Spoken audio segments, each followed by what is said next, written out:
we often get relationship advice from our queens, but we never really respect the advice from the men. Right. Because y'all need help too. Y'all got issues, you know what I'm saying? Okay. You know what I'm saying? And us men, we can help y'all. Yeah. You know what I'm saying? Be better, suitable mates for your, I mean, right, because right now today's show's about y'all. You know what I'm saying? Raquel want to say so much. She's like,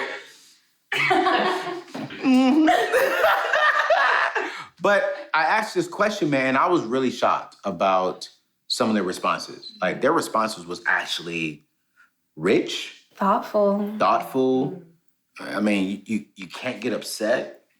And one of the things that I've learned that, you know, men and women, we do think and process things differently. And it's not a bad thing, nor is it a good thing. It's a thing that two people need to work together. And on my journey in this new season that I'm walking in, I want to help singles steward their single season correctly. And a part of that is stewarding our network, stewarding our relationships. One of the things that the guys that I saw come back very, very good was, and this is something that I ask on both sides, right? That I get asked on both sides. When is it the right time to bring up the conversation about money when you're dating? Because some guys feel offended when it's date one. Some ladies are like, I'm not waiting until I get married because financial security for me is very, very important. So I'm curious for y'all's philosophies in the season and the stage that you're in right now. When is it the right time to bring up and to have the conversation about money? Is that date one? Is that before we go on a date? Is that, you know, maybe when we get engaged and we sit down with our pastors for premarital? That's way too late. That's way too late. I was gonna say, I think as a guy, you know, when I take these ladies out on dates, I want to make sure that I present my best self forward. And in terms of my best self, my authentic self as well. So I'm not going to rent a car and take her to the most expensive restaurant if I can't afford that. So I think that being transparent, you know, from the start is a great segue into that healthy conversation and those conversations about finances. Because let's say I do take that girl out for 3 or 4 days. So I'm driving around in a rented Tesla, take her out to a steakhouse. And then, you know, a couple months later, we're dating and she's like, uh-oh, you know, why are you driving this? Why are you taking me to McDonald's? Why are you doing this? So I think that being transparent and upfront from the jump will avoid kind of that uncomfortable conversation and kind of open it up to be able to be honest and be able to have the conversation. Yeah. So, ladies, when do y'all want to bring it up? Or do y'all even care about their financial situation? This who? So, like... Wait. You about to make your hair stand up. No, definitely before you're engaged. Like, you cannot wait that long. At that point, you're saying this person is suited to be my forever spouse. You don't know if someone's suited to be a forever spouse if you haven't had all of the conversations. You need to, you know, make sure that y'all are a good fit psychologically. You need to make sure you're a good fit emotionally for one another, spiritually for one another, and financially for one another. If, like he said, if you're taking someone out and renting a Tesla, you're setting up an incorrect expectation. Because she's going to go like, girl, he took me to the test, girl, the 5-star girl. And then now she has this level of expectation that's set up that's not real.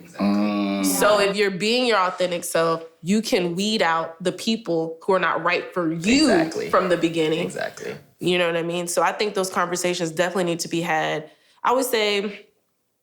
after the dating, after like you've started like really saying, okay, this is the one person that I'm going to devote my time to, I'm going to date this one person. I think somewhere around that space, you should start introducing those conversations. And it doesn't have to be like, so what's your credit score? Right. You know what I mean? It could be like you presenting it as a question. Like sometimes I ask questions knowing the answer already. I just kind of want to see where your thought processes are, right? So I would be like, oh, so you playing mind games. Right. I don't. Right. yes.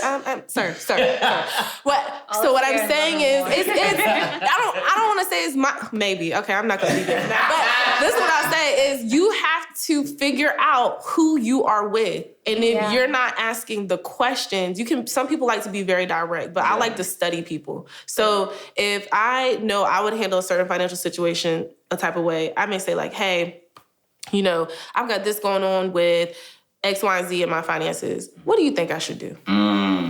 I want you to feel like you're leading me, but I'm really just picking your brain to see if your thought processes around money are aligned with my thought processes around money. Okay. Yeah. So that's still playing my games, but I guess. Okay, yeah, all right. You looked real theoretical, like, yeah, okay, it's cool. What do you think about? I think similar. Once you decide, like, okay, this person, I'm going to start seeing them like exclusively, or I can see a future with them because I like these other qualities that they have, then start bringing it up. But in a similar way, like a softer way, like not what's your credit score, like how much debt do you have, all that kind of stuff. But like finances is really important to me, and I've been really intentional with how I manage mine and like my businesses and like investments and all that stuff. So I will ask like, oh, like, do you have a Roth IRA? Or I just maxed mine out today. Like, yay. Like, what do you think about that? Yeah. It's just a softer way. Is it mind games? I think this is why I did. topic. This is exactly why I did this little mini, little mini ebook, because as a man, that could come off as a mind game if you already know the answer and you're not really genuinely trying to learn about me. Like one of the things the guy says, money shouldn't be a taboo topic. And inside a PDF, I say, you know what? Here's my philosophy when it comes to this right here, right? If we could talk about sex, we could talk about money. Right. We talk about sex before we even in a committed relationship. Right. So my philosophy is when it comes to a relationship, again, I'm not a relationship expert, but when it comes to dating, before I even say, Rebecca, I think we should be in a committed relationship, we're going to have a conversation about money. So I don't really talk about it in the beginning. I don't suggest talking about it within the beginning part, because it goes back to what you said. Enjoy life, right? But before you all sit down and say, you know what, I think this is where I want to settle down with you. I see you as my prize. I think the conversation needs to have about it. Now, here's the question. This is why y'all need to get this text word relationships. 2615-930-3431. Because if you take Raquel's advice, you may run that guy away. Here is one question you can ask that is simple, that both of you all can have a real good conversation. It turns into such a very easy conversation. And watch this, ladies. You would honestly give him room to talk. He'll tell you everything you want to hear. And the question is simple.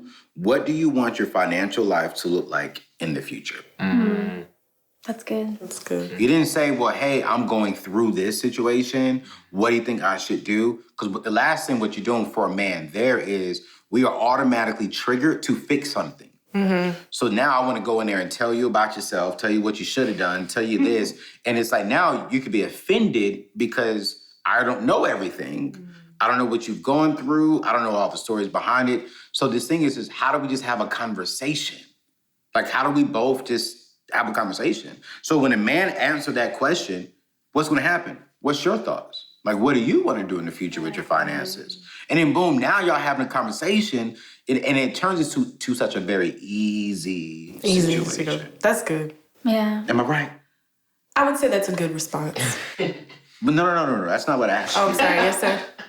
Say it again. Yes, Anthony. Thank you. You know, Raquel has become my sister, my little mentee. Well, she's like 5 years younger than me. 4? I'm 37. Oh yeah, I'm 33. Yeah, so you know, she gets the real rawness of me.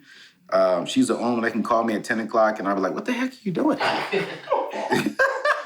All right, so here's another one. All right, so we agree that the conversation about money needs to happen before, engagement, before marriage. Okay, yeah. cool. All right. Here's another one. Ooh. I don't even want to be a part of this. I didn't want to be a part of it. I feel like we're in a live clubhouse. That's what this feels like, a live clubhouse. And every time my phone goes off, it's Anthony in some group talking about relationships. And I'm like, Ladies. Ooh, this is going to be hard. Okay? Bring it. Ladies. Bring it. Number 2 relationship advice for men. 2 ladies. Own up when you're wrong. oh yeah, I can do that. I agree. Yeah, I could do that. Okay. That was a growth point, though. Why is that so hard to grow into that, though? Because like one of the guys